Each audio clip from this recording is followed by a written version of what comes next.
Middle east war effect aqua సాగుపై పడింది. నెల్లూరు జిల్లా గూడూరు నియోజకవర్గ పరిధిలోని కోట, చిల్లకూరు, వాకాడు మండలాల్లో వెనామీ ఆక్వా సాగు ఉంది.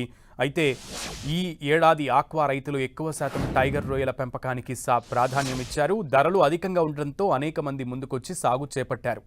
భారీగా పెట్టుబడులు పెట్టి ఎన్నో ఆటుపోట్లను తట్టుకుని సాగు చేపట్టిన రైతులను రోజురోజుకు క్షీణిస్తున్న ధరలు కలవరపెడుతున్నాయి. యుద్ధం, అదనపు సుంకాల పెంపు కారణంగా ఎగుమతిదారులు వాటి యొక్క ధరలను తగ్గిస్తున్నటువంటి పరిస్థితి ఉంది. ప్రభుత్వం మాత్రం ఆక్వా ఎగుమతులకు ఎలాంటి ఇబ్బందులు లేవని చెబుతోంది. కానీ యుద్ధం కారణంగా చూపుతూ రైతుల దగ్గర నుంచి ధర తగ్గించి ఎగుమతిదారులు కొనుగోలు చేస్తున్నారు. గత 10 రోజుల్లో టన్నుకు 40,000 ధర తగ్గిందని ఆక్వా రైతులు లబోదిబోమంటున్నారు.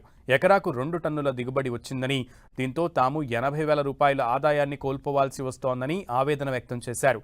మరోవైపు ప్రస్తుతం వెదర్ మారడంతో ఆక్వా సాగును వైరస్లు ముంచెత్తాయి. వాటిని తట్టుకునేందుకు రైతులు అధికంగా ఖర్చు చేస్తున్నారు. తీరా రొయ్యలను అమ్ముకునే సమయానికి యుద్ధ సంక్షోభానికి లోనవుతున్నాము అన్నట్లుగా యుద్ధ సంక్షోభాన్ని సాకుగా చూపి రేట్లు తగ్గిస్తే నష్టపోవాల్సి వస్తోంది. ప్రభుత్వం వెంటనే స్పందించి రొయ్యల రేట్లు స్థిరంగా ఉండేలా చూడాలని ఆక్వా రైతులు కోరుతున్నారు.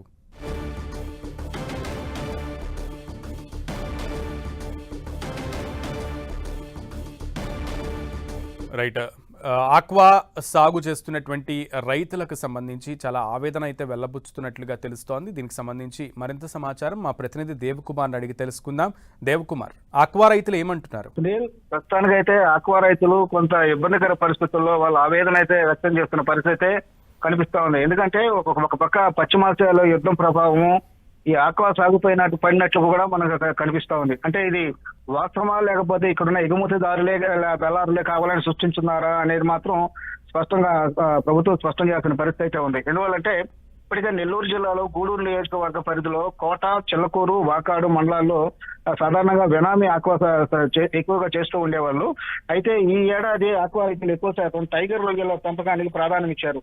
అంటే దానికి ధరలు కూడా ఎక్కువగా ఉండడంతో భారీగా పెట్టుబడులు పెట్టి అనేక మంది కూడా 100 ఎకరాల్లో ఈ టైగర్ రొయ్యల సాగు చేస్తూ ఉన్నారు. అయితే ఒక పక్క వాతావరణ పరిస్థితులు కూడా మారాయి, ఒక పక్క వైరస్లు ముంచెత్తుతున్నాయి. ఈ క్రమంలో అయినప్పటికీ కూడా ఆక్వా రైతులు భారీగా పెట్టుబడులు పెట్టి సాగు చేస్తున్న పరిస్థితి కనిపిస్తోంది. అయితే దీన్నే ఎగుమతిదారులు అదే దళారులు దీన్ని అదునుగా చూసుకొని ఒక పక్క పశ్చిమాసియాలో ఏదైతే యుద్ధం జరుగుతుందో దాన్ని ఆ కారణంగా చూపిస్తూ ధరలు తగ్గిపోయాయని చెప్పేసి గత 10 రోజుల నుంచి కిలో 40 రూపాయల వరకు కూడా ధర తగ్గించేసినట్లుగా ఆక్వా రైతులు తెలుపుతా ఉన్నారు.